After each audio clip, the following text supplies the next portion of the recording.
savings rates fall below inflation. It's official, we're getting poorer as we speak. For the first time since 2014, the interest paid on savings accounts has fallen below the official inflation rate, meaning many Australians with cash in the bank are now losing money in real terms.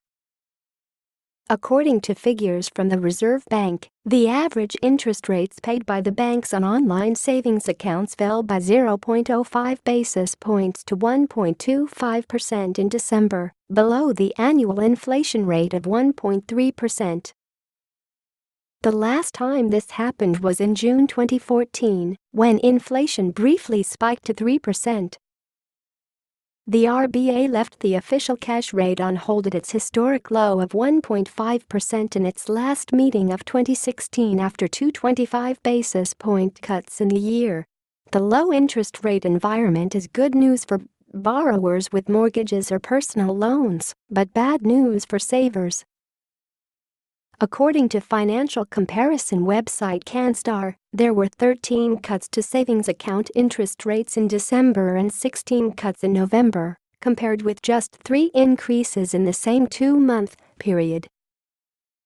ANZ and Westpac each cut rates on their online savings accounts by 0.2 basis points in December, although ANZ had temporarily raised its rate by 0.1 points in the previous month.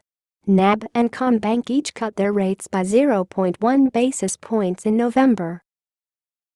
ANZ is currently offering a standard variable base rate of 1.25%. Westpac is offering 1.05%, while CommBank and NAB both offer 1.2%. Those rates exclude bonus interest earned as part of introductory offers or for meeting certain conditions, such as making no withdrawals for a set period. Canstar finance expert Steve Mickenbecker said the dismal returns for online savings accounts were due to increased liquidity requirements, making those customers less attractive to the banks. The 30-day rule means banks have to provide for the calls that can occur on their books in a 30-day period, he said. It means that for savings accounts at call and any other at-call deposits on their balance sheet, they have to set aside coverage by way of cash and government bonds. Relatively speaking, they've become quite expensive for the banks. Mr. Mickenbecker said the answer for savers was to look at what else was available. There are better rates out there, he said.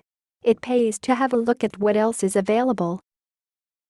You can get 3.05% with Rabo, for example, although that includes some bonus elements. If it has 5 stars from us and has a good headline rate, it means the bonus conditions are pretty sensible because we factor the bonus into the overall rating. But even with the sorry state of savings accounts, Mr. Mickenbecker warned against moving into high-risk assets such as gold or stocks. Everyone has a risk appetite, he said. If you're retired and living off some of this stuff, you can't afford volatility. The best advice is to make sure your money is working as hard as it can without taking that risk. That can mean moving part of what you can afford to lock up into term deposits and part of it into higher interest savings accounts. frank.chung@news.com.au